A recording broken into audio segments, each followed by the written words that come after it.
तो good morning बच्चों। Chemistry के अंदर एक बार आपका वेलकम करता हूँ।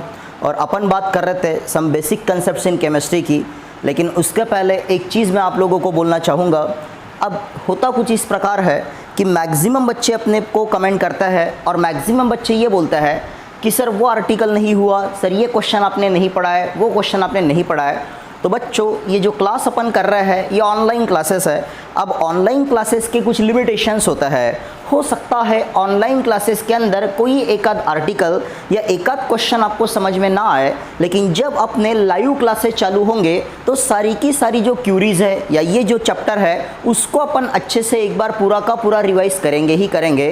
तो टेंशन लेने की कोई बात नहीं है, घबराने की कोई बात नहीं है, थोड़ा सा सब्र आपको रखना पड़ेगा। इसीलिए बहुत अच्छे शायर ने एक बहुत ही अच्छी चीज़ बोला है कि रख हौसला वो मंज़र भी आएगा, रख हौसला वो मंज़र भी आएगा, प्यासे के पास चल के समंदर भी आएगा। रख हौसला वो मंज़र भी आएगा, प्यासे के पास चल के समंदर भी आएगा। यू रूट करना बैठ मंजिल के मुसाफिर, यू रूट करना बैठ मंजिल के मुसाफिर, मंजिल भी मिलेगी और जीने का मज़ा भी आएगा। इसीलिए बोला गया है बच्चे कि थोड़ा सा सब्र अपने को रखना है, ताकि आने वाले समय में अपने जब लाइव क्लासेस चालू होंगे तो लाइव क्लासेस के अंदर आपके मन में जितनी सारी डिफ़िकल्टी है वो सॉर्ट आउट हो जाएंगी।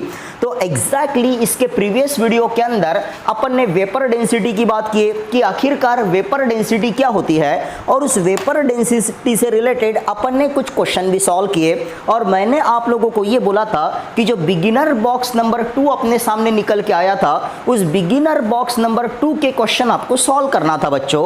अब आज अपन इस वीडियो के अंदर नया आर्टिकल पढ़ेंगे और ये आर्टिकल अपने आप में एक बहुत ही इंपॉर्टेंट आर्टिकल होने जा रहा है। मतलब आज का वीडियो अपने आप में एक बहुत ही इंपॉर्टेंट वीडियो है बच्चे।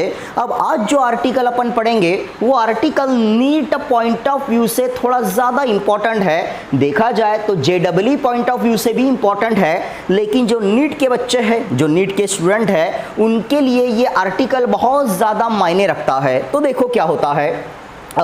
एग्जैक्टली अपन बात कर रहे हैं एम्पेरिकल फार्मूले की और मॉलिक्यूलर फार्मूले की। तो जैसे कि कल मैंने मॉलिक्यूलर फार्मूले की बात आप लोगों को बताया कि मॉलिक्यूलर फार्मूला अपने को क्या बताता है या मॉलिक्यूलर फार्मूले का मतलब क्या होता है। तो molecular formula indicates total number of atom present in the molecule. जैसे मान के चलो बच्चों, मान के चलना है कि यहाँ पे कोई एक पर्टिकुलर कंपाउंड मैंने लिख लिया, एक कोई कंपाउंड मैंने लिख लिया। जैसे कि यहाँ पर मैंने C2H6 लिखा, यहाँ पे मैंने C2H6 लिखा। अब इस C2H6 को इथेन अपन बोलेंगे, इस C2H6 का नाम इथेन है। तो यहाँ पे ये जो C2H6 मैंने लिखा है ये फार्मूला है इथेन का। इस C2H6 को मैं इथेन का फार्मूला बोलूंगा। मैंने C2H6 को इथेन का फार्मूला बोला, लेकिन सवाल ये उठने लगा, सवाल ये उठता है कि यहाँ पे ये जो C2H6 अपन ने लिखे ये इथेन का कौन सा फार्मूला है। ये इथेन का फार्मूला जरूर है, पर ये इथेन का कौन सा फार्मूला है, मतलब ये इथेन का एम्पेरिकल फार्मूला है, ये इथेन का मॉलिक्यूलर फार्मूला है, या फिर इसको इथेन का स्ट्रक्चरल फार्मूला बोला जाए, बात उसकी हो रही है। तो एग्जैक्टली ये जो C2H6 मैंने लिखा इसको इथेन का मॉलिक्यूलर फार्मूला अपन बोलेंगे। ये इथेन का मॉलिक्यूलर फार्मूला है बच्चों, it is called as the molecular formula of ethane.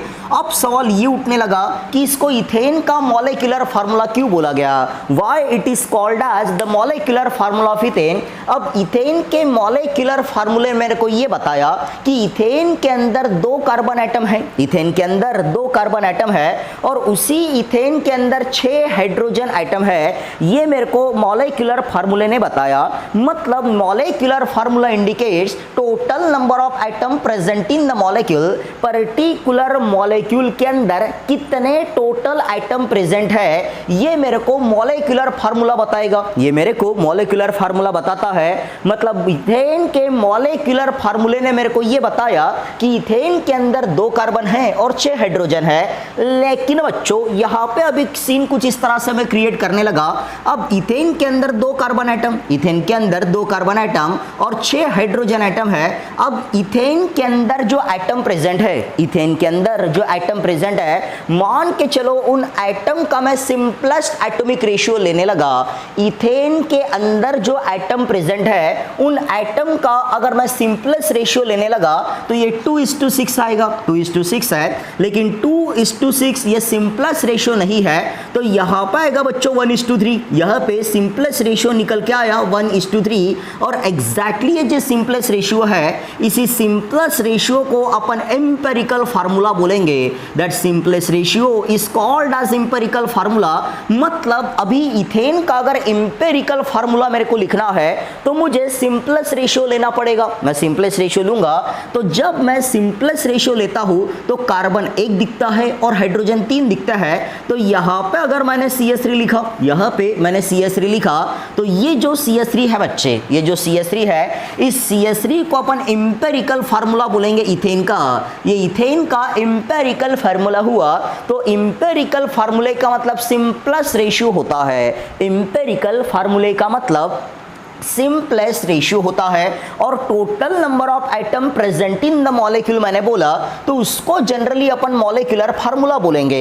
तो एग्जैक्टली अभी अपना काम यही है, अभी अपना काम यही है कि क्वेश्चन अपने पास दिया रहेगा, क्वेश्चन अपने पास दिया रहेगा और उस क्वेश्चन के हिसाब से कोई एक पर्टिकुलर कंपाउंड अपने को दिया रहेगा। अब उस कंपाउंड के अंदर ना जाने कौन कौन से एटम प्रेजेंट होंगे या कौन कौन से एलिमेंट प्रेजेंट होंगे, उन एलिमेंट का परसेंटेज ऑफ कंपोजिशन मेरे को दिया होगा, उन एलिमेंट का परसेंटेज मेरे को दिया होगा। अब उस परसेंटेज के हिसाब से क्वेश्चन में पूछा जाएगा कि उस पर्टिकुलर कंपाउंड का एम्पिरिकल फार्मूला क्या है, पर्टिकुलर कंपाउंड का एम्पिरिकल फार्मूला क्या है, या पर्टिकुलर कंपाउंड का मॉलिक्यूलर फार्मूला क्या है बच्चों। या कभी कभी इस आर्टिकल के अंदर सवाल आता है what is the percentage of composition. मान के चलो मेरे पास वाटर है, मेरे पास वाटर है, तो वाटर के अंदर 2 एलिमेंट है, एक हाइड्रोजन है और एक ऑक्सीजन है। तो क्वेश्चन अपने को ऐसा पूछेगा कि वाटर के अंदर हाइड्रोजन के कितने परसेंटेज है या वाटर के अंदर ऑक्सीजन के कितने परसेंटेज है। तो परसेंटेज कैलकुलेट करना, उसी को अपन परसेंटेज ऑफ कंपोजिशन बोलेंगे। अपन परसेंटेज ऑफ कंपोजिशन की बात कर रहे, परसेंटेज ऑफ कंपोजिशन की पर्टिकुलर कंपाउंड के अंदर, पर्टिकुलर कंपाउंड के अंदर पर्टिकुलर एलिमेंट के या एटम के कितने परसेंटेज प्रेजेंट है। जैसे वाटर के अंदर हाइड्रोजन कितना परसेंट प्रेजेंट है या वाटर के अंदर ऑक्सीजन कितना परसेंट प्रेजेंट है, अपने को परसेंटेज कैलकुलेट करना है, अपने को परसेंटेज कैलकुलेट करना है। तो जब भी अपने को परसेंटेज कैलकुलेट करना पड़े, एक सिंपल सा फार्मूला अपन यूज करेंगे। अब जिस एलिमेंट का परसेंटेज मुझे कैलकुलेट करना है या जिस एटम का परसेंटेज मुझे कैलकुलेट करना है, जिस पर्टिकुलर कंपाउंड के अंदर जिस एटम का परसेंटेज मुझे कैलकुलेट करना है, मैं यहां पे उसका एटॉमिक मास लिखूंगा, यहां पे मैं उसका एटॉमिक मास लिखूंगा। इस एटॉमिक मास को मैं उसके एटोमिसिटी से मल्टीप्लाई करूंगा, एटॉमिक मास इनटू एटोमिसिटी, और डिवाइडेड बाय यहां पर मैं मोलार मास लिखूंगा, डिवाइडेड बाय यहां पर मैंने मोलार मास लिखा। तो यहां पे ये जो मोलार मास है ये पूरे के पूरे कंपाउंड का मोलार मास है, ये पूरे के पूरे कंपाउंड का मोलार मास है। और क्योंकि मेरे को परसेंटेज कैलकुलेट करना है तो इस फार्मूले को मैं 100 से मल्टीप्लाई करूंगा। इस फार्मूले को मैंने 100 से मल्टीप्लाई कर दिया तो मेरे को परसेंटेज पता चले, अपने को परसेंटेज पता चले।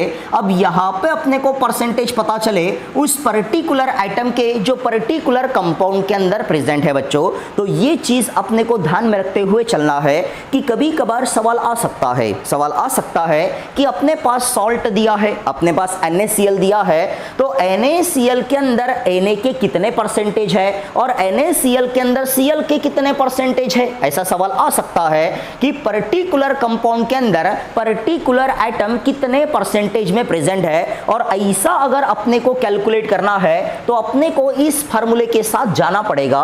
Percentage of composition is equal to atomic mass उस एटम का जिसके परसेंटेज अपने को कैलकुलेट करने हैं, इनटू एटोमेसिटी, मतलब वो पर्टिकुलर एटम उस कंपाउंड में कितने प्रेजेंट है उसको एटोमेसिटी बोलेंगे, और डिवाइड करेंगे मोलार मास से। ये मोलार मास है पूरे के पूरे कंपाउंड का, ये पूरे कंपाउंड का मोलार मास, और फार्मूले को मल्टीप्लाई करेंगे 100 से, तो अपने को परसेंटेज ऑफ कंपोजिशन पता चल जाएंगे बच्चे।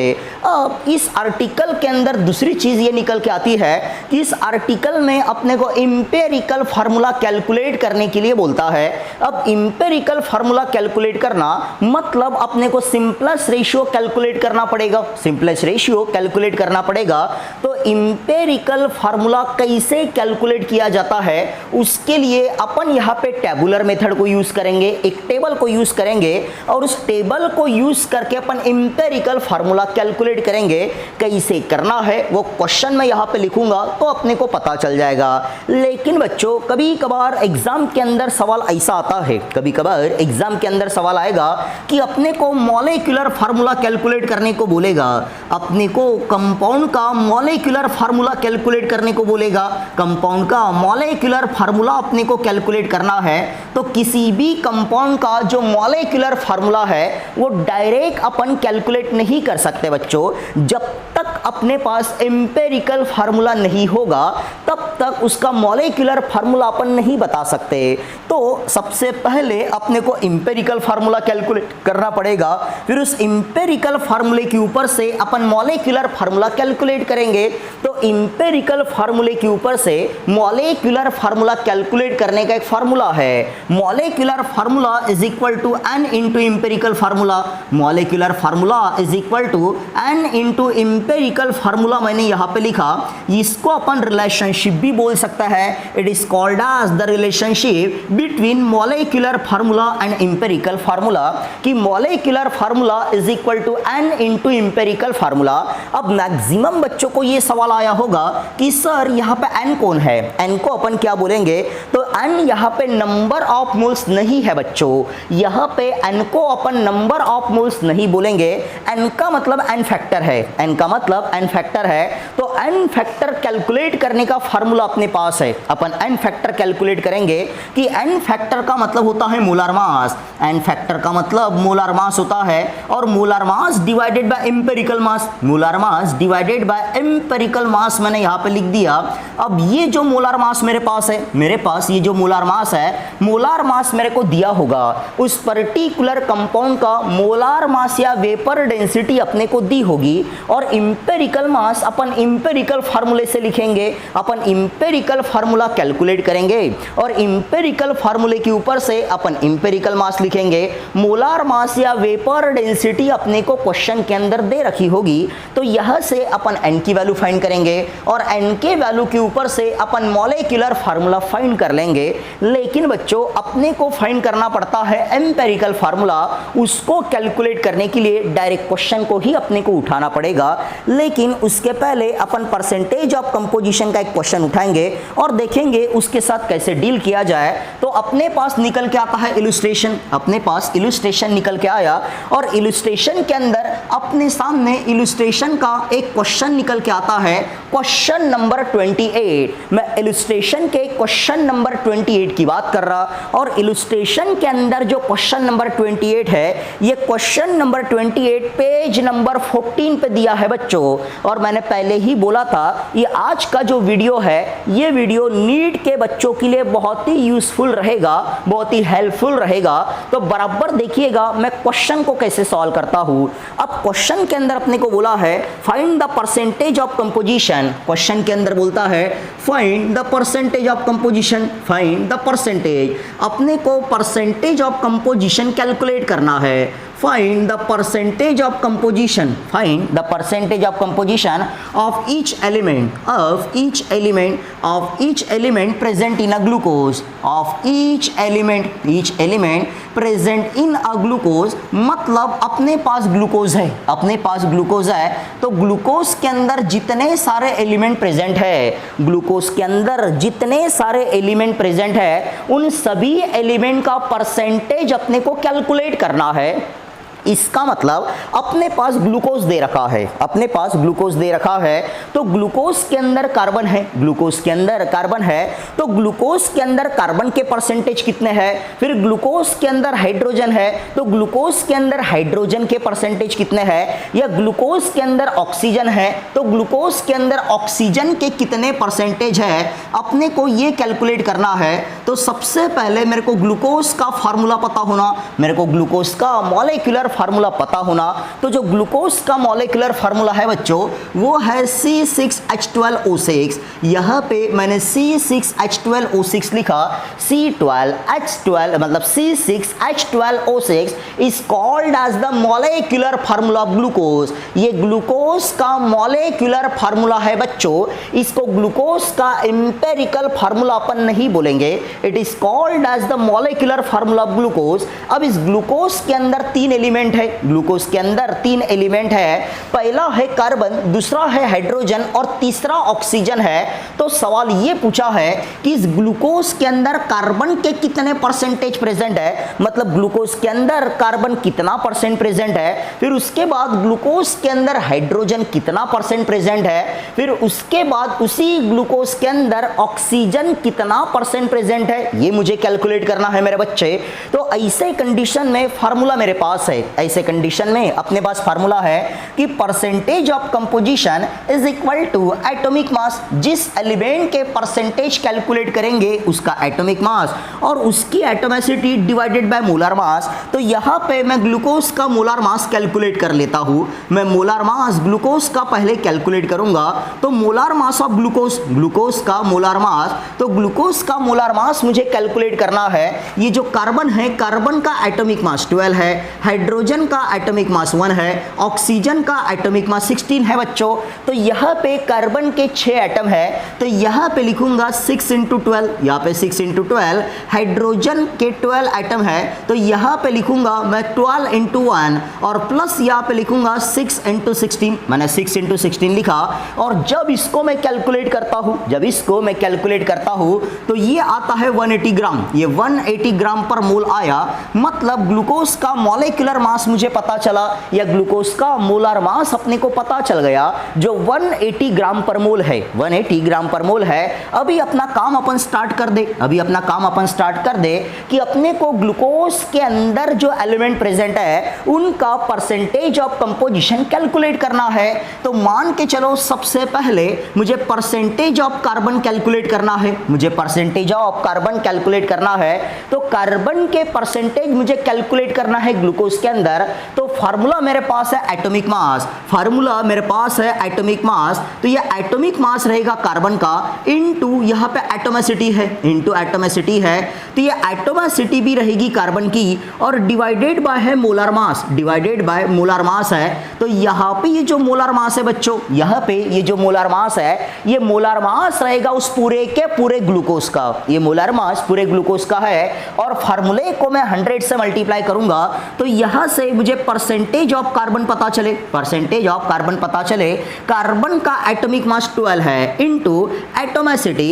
अब यहां पे ये जो ग्लूकोज मेरे अंदर दे रखा है, ये जो ग्लूकोज मेरे पास दे रखा है, इस ग्लूकोज के अंदर कार्बन के 6 एटम है, ग्लूकोज के अंदर कार्बन के 6 एटम है। मतलब ग्लूकोज के अंदर कार्बन की एटोमेटिसिटी 6 हो गई, ग्लूकोज के अंदर कार्बन की एटोमेटिसिटी 6 हो गई, अपन ऐसा बोलेंगे। और divided by molar mass of glucose जो 180 है, जो 180 है, और इसको मैं 100 से मल्टीप्लाई करूंगा, इसको मैं 100 से मल्टीप्लाई करूंगा तो यहां से मुझे कार्बन के परसेंटेज ग्लूकोज में पता चल जाएंगे जो 40% आएंगे बच्चों। तो मेरे को पता चला कि percentage of carbon present in a glucose is 40%, ये 40% है। बहुत ही सिंपल सा कैलकुलेशन है, आप लोग कर लीजिएगा। तो ये आया 40%, ये पहला काम मेरा हो गया। अब दूसरा काम मेरे को करना है, जिस तरह से ग्लूकोज के अंदर कार्बन के परसेंटेज मैंने कैलकुलेट किया उसी तरह से अब ग्लूकोज के अंदर मुझे हाइड्रोजन के परसेंटेज कैलकुलेट करना है। तो मैं परसेंटेज ऑफ हाइड्रोजन लिखता हूं, मैं परसेंटेज ऑफ हाइड्रोजन लिखूंगा। अब मैं फार्मूला नहीं लिखूंगा, मैं डायरेक्ट वैल्यू लिखूंगा। हाइड्रोजन का एटॉमिक मास 1 है, हाइड्रोजन का एटॉमिक मास 1 है और हाइड्रोजन की एटोमिसिटी ग्लूकोज के अंदर 12 है, तो 1 × 12 डिवाइडेड बाय 180 और इसको मल्टीप्लाई करूंगा 100 से, इसको 100 से मैं मल्टीप्लाई करता हूं, तो ऐसे कंडीशन में इसका जो आंसर आता है बच्चों वो 6.66% आता है, 6.66% आ गया। तो मैंने परसेंटेज ऑफ हाइड्रोजन ग्लूकोज के अंदर कैलकुलेट कर लिया। अब ग्लूकोज के अंदर 3 एलिमेंट है, ग्लूकोज के अंदर 3 एलिमेंट है। अब मान के चलो ग्लूकोज पूरा 100% है, ग्लूकोज पूरा 100% है, तो इस 100% में से मैंने कार्बन के और हाइड्रोजन के परसेंटेज अगर माइनस कर दिया तो बचे हुए जो परसेंटेज रहेंगे वो परसेंटेज ऑफ ऑक्सीजन हो जाएंगे। या फिर परसेंटेज ऑफ ऑक्सीजन अगर मुझे कैलकुलेट करना है तो ऑक्सीजन के परसेंटेज कैलकुलेट करने के लिए मैं फिर से उस फार्मूले को यूज कर सकता हूं, लेकिन बच्चों ग्लूकोज 100% है, ग्लूकोज अगर 100% है तो 100 में से मैंने कार्बन के परसेंटेज माइनस कर दिया और फिर से अगर मैंने हाइड्रोजन के परसेंटेज माइनस कर दिया तो मेरे को ऑक्सीजन के परसेंटेज ग्लूकोज के अंदर पता चल जाएंगे, जो होंगे बच्चों 53.33%।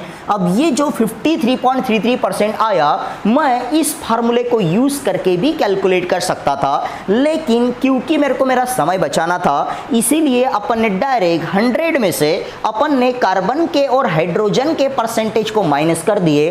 तो ऐसे कंडीशन में अपने को परसेंटेज पता चल गए ऑक्सीजन के प्रेजेंट इन द ग्लूकोज। तो ये चीज ध्यान में रखना है, कभी कभार ऐसे छोटे मोटे सवाल आ जाता है कि वाटर के अंदर हाइड्रोजन के परसेंटेज कितने, NaOH के अंदर Na के परसेंटेज कितने, या ग्लूकोज के अंदर कार्बन के परसेंटेज कितने, या ग्लूकोज के अंदर हाइड्रोजन के परसेंटेज कितने। मतलब अपने को परसेंटेज ऑफ कंपोजिशन अगर कैलकुलेट करना है तो ऐसे कंडीशन में अपने को इस फार्मूले के साथ जाना पड़ेगा। और ये वो फार्मूला है जिसको यूज करके किसी भी पर्टिकुलर कंपाउंड के अंदर किसी एलिमेंट के परसेंटेज अगर मुझे कैलकुलेट करना है तो आसानी से मैं कैलकुलेट कर सकता हूं। बच्चों ये चीज अपने को ध्यान में रखते हुए चलना है, बहुत ही आसान सी चीज है जो अपन ने सॉल्व कर लिए। ये अपना इलस्ट्रेशन नंबर 28 था। फिर अपन सामने बढ़ेंगे और सामने बढ़ने के बाद अपने सामने निकल के आएगा इलस्ट्रेशन नंबर 29। तो देखेंगे ये जो इलस्ट्रेशन नंबर 29 है, इलस्ट्रेशन नंबर 29 है, ये इलस्ट्रेशन नंबर 29 क्या लेके आया है अपने सामने। ये इलस्ट्रेशन 29 के अंदर जो क्वेश्चन है वो क्या लेके आता है, तो अपने को बोला है इन अ कंपाउंड, एक कंपाउंड अपने पास दिया है। तो मैं पहले क्वेश्चन लिख लूं, इन अ कंपाउंड, एक कंपाउंड अपने पास है, in a compound X is, in a compound X is 75.8%, in a compound X is 75.8% है बोलता। उसके बाद and Y is 24.2%, Y is 22.4%। ये क्वेश्चन के अंदर दे रखा है by weight is present if the atomic weight of, और क्वेश्चन में बोला है if the atomic weight of x and y, atomic weight of x and y, और अपने को x और y का atomic weight भी दिया है। if the atomic weight of x and y is 24 and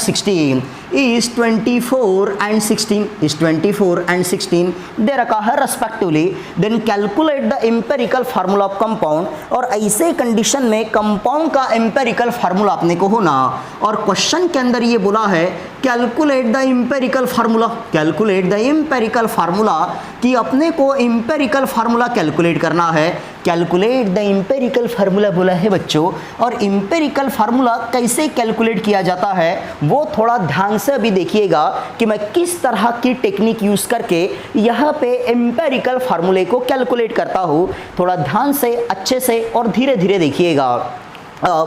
question के अंदर अपने को बोलता है कि 2 एलिमेंट है, मतलब एक कोई कंपाउंड है और ये एक इमेजिनरी कंपाउंड है। इसको इमेजिनरी कंपाउंड बोला जाएगा क्योंकि ये जो कंपाउंड मेरे पास आया है, इस कंपाउंड के अंदर 2 एलिमेंट है। पहला एलिमेंट x है और दूसरा एलिमेंट y है, और दोनों के दोनों इमेजिनरी एलिमेंट है। अपने को पता है कि x नाम का कोई एलिमेंट नहीं होता और y नाम का कोई एलिमेंट नहीं होता, मतलब दोनों के दोनों इमेजिनरी इमेजिनरी एलिमेंट है बच्चों, तो इमेजिनरी एलिमेंट से बनने वाला जो कंपाउंड रहेगा वो भी इमेजिनरी रहेगा, लेकिन x और y के परसेंटेज अपने को दिए है कि उस पर्टिकुलर कंपाउंड के अंदर x इतना परसेंट प्रेजेंट है और उसी के अंदर y इतना परसेंट प्रेजेंट है, और x और y का एटॉमिक वेट भी मेरे को दिया है। क्योंकि ये इमेजिनरी एलिमेंट है इसीलिए इसका एटॉमिक वेट मेरे पास दे रखा है, और अपने को बोलता है उस कंपाउंड का उस पर्टिकुलर कंपाउंड का एम्पेरिकल फार्मूला क्या रहेगा। तो जब भी मेरे को एम्पेरिकल फार्मूला कैलकुलेट करना रहे, मैं इतनी जगह छोड़ के एम्पेरिकल फार्मूला यहाँ पे कैलकुलेट करूंगा बच्चों। मैं आंसर यहाँ पे लिखूंगा क्योंकि एक टेबल मेरे को बनाना है, वो टेबल वहाँ पे नहीं आएगा। तो देखो, अब एम्पेरिकल फार्मूला अपने को कैलकुलेट करना है, तो एम्पेरिकल फार्मूला कैलकुलेट करेंगे टेबुलर मेथड को यूज करके, एक टेबल अपन बना के। तो टेबल अपन कैसे बनाते हैं, देखो टेबल के अंदर सबसे पहले अपने को एलिमेंट लिखना पड़ता है। टेबल के अंदर सबसे पहले अपन एलिमेंट लिखेंगे।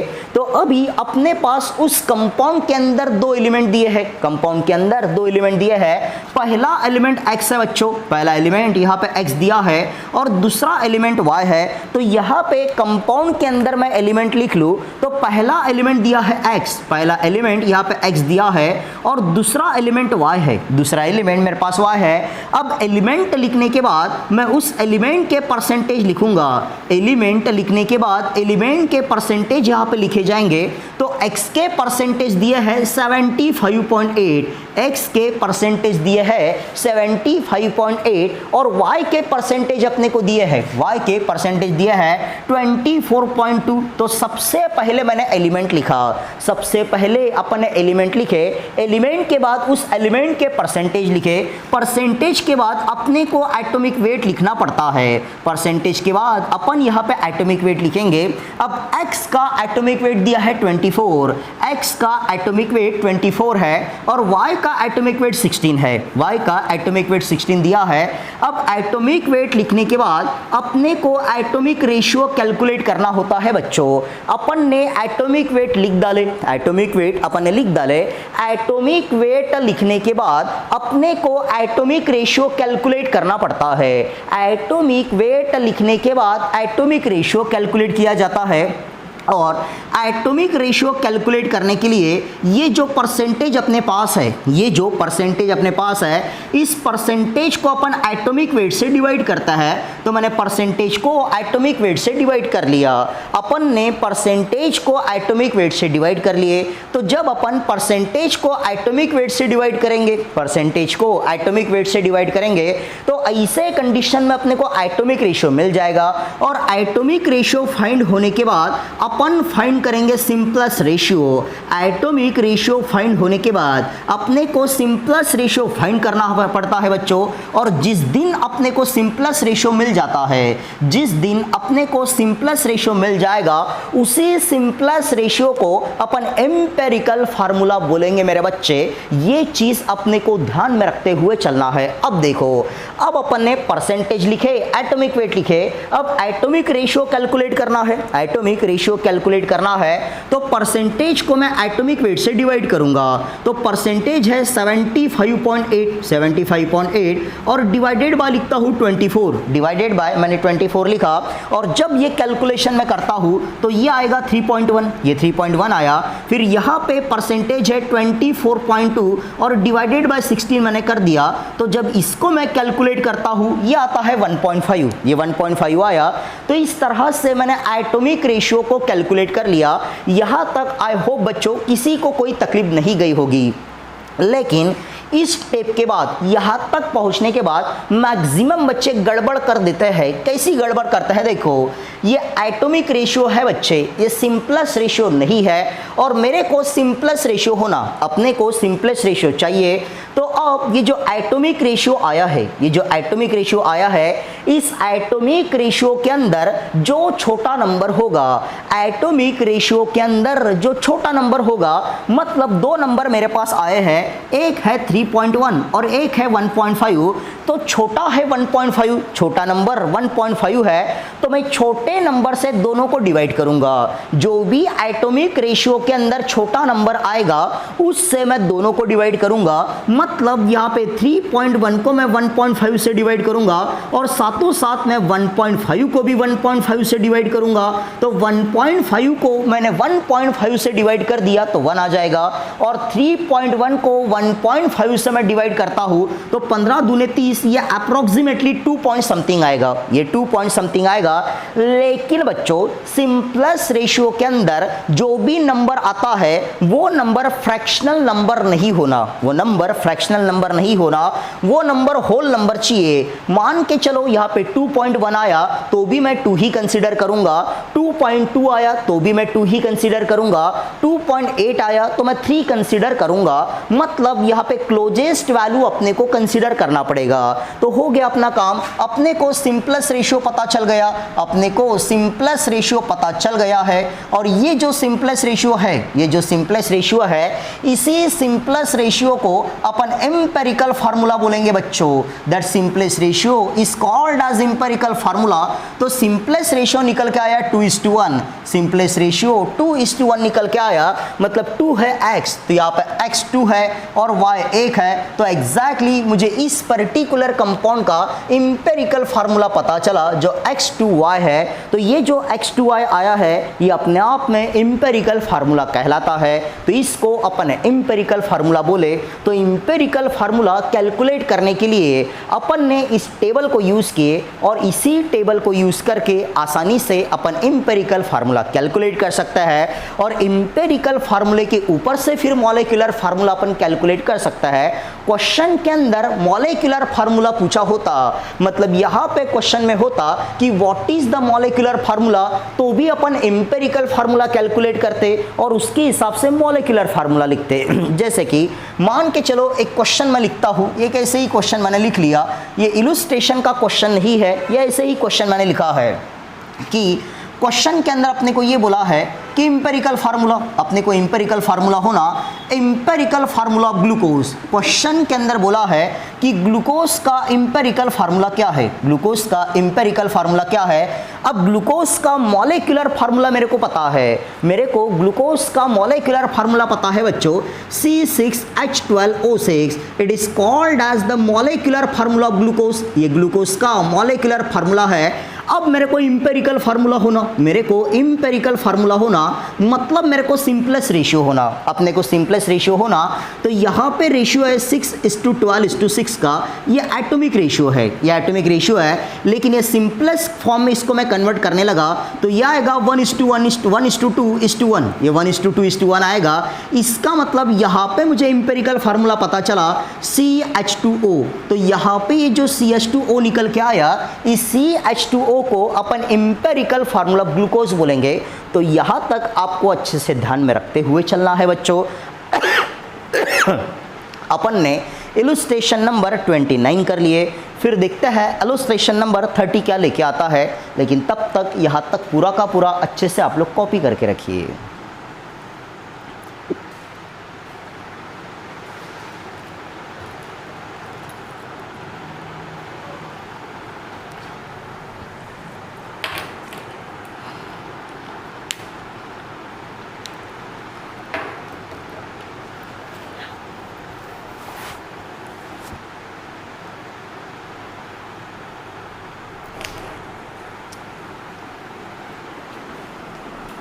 हाँ, तो यहाँ तक कॉपी कर लेने के बाद बच्चों इलस्ट्रेशन नंबर 30 अपने सामने निकल के आता है। तो आप एक काम कीजिएगा, जो इलस्ट्रेशन नंबर 30 है उसको सॉल्व करने की कोशिश कीजिएगा। लेकिन इलस्ट्रेशन नंबर 30 में सिर्फ आप लोग एम्पिरिकल फार्मूला कैलकुलेट कर रहा हूँ। जो इलस्ट्रेशन नंबर 30 है, इलस्ट्रेशन नंबर 30 के अंदर बोला है क्वेश्चन में मॉलिक्यूलर फार्मूला कैलकुलेट करो, लेकिन आप लोग सिर्फ एम्पिरिकल फार्मूला कैलकुलेट करना, मॉलिक्यूलर फार्मूला कैलकुलेट मत कीजिएगा। उसको मैं बताऊंगा नेक्स्ट लेक्चर के अंदर कि मॉलिक्यूलर फार्मूला कैसे कैलकुलेट किया जाता है। आप लोग एम्पिरिकल फार्मूले को कैलकुलेट करके रखना। फिर उस इलस्ट्रेशन नंबर 30 को मैं पूरा का पूरा सॉल्व करके दूंगा, पूरा मैं कल सॉल्व करके दूंगा। लेकिन इसको आप लोग पहले सॉल्व करके रखिएगा ताकि जिस बच्चे की जहाँ पे गड़बड़ हो गई वो गड़बड़ शॉर्ट आउट हो सके। तो कल के लेक्चर में इसको मैं पूरा सॉल्व करके दूंगा, तो अपने को पता चलेगा कि आपने कैसा सॉल्व किए और मैंने कैसा सॉल्व किया। तो जिस बच्चे का गलत हो गया होगा वो वहाँ पे रिपेयर कर लेगा। तो लेकिन आप लोग एम्पिरिकल फार्मूला ही कैलकुलेट करना। फिर कल के वीडियो में अपन इस आर्टिकल को और सामने बढ़ाएंगे, इसके बहुत सारे क्वेश्चंस अपन पढ़ेंगे और वहाँ पे देखेंगे कि आप लोगों ने एम्पिरिकल फार्मूला कैलकुलेट कर लिए, तो उसके ऊपर से मॉलिक्यूलर फार्मूला मैं कैसे कैलकुलेट करता हूँ ये अपन नेक्स्ट वीडियो के अंदर पढ़ेंगे। तो तब तक के लिए थैंक यू बच्चों।